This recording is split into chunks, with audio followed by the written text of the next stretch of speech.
Judy Fu, the owner and chef at Judy Fu Snappy Dragon, is an amazing, amazing noodle and dumpling maker.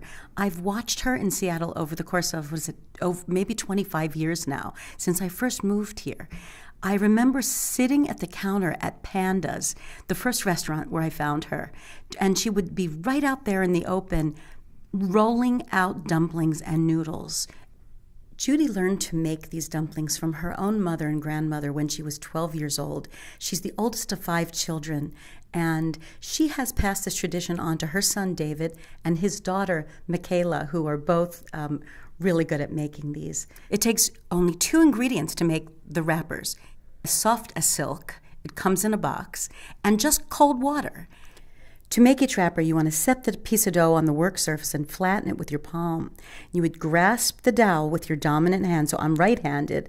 I would roll with my right hand from the middle of the dough toward the outside edge. So Judy does it. She rotates the dough while she's doing it. It takes a little practice to do this.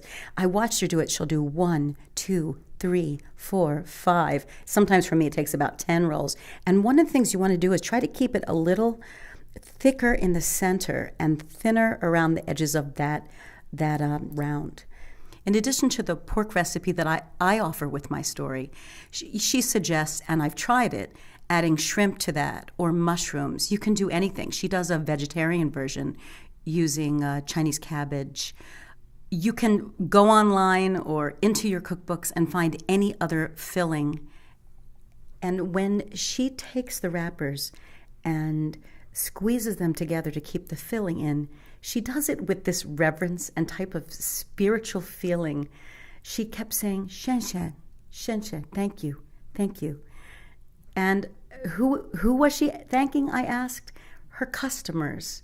She's such a generous woman, and really her customers are so very important to her, second only to her family. The smart money boils a great big pot of water to start. Put that on the stove and get your water boiling before you even start this whole process. So once you have a big tray full or a big platter full of these wonderful dumplings, you want to also keep damp cloth over them to keep them from drying out.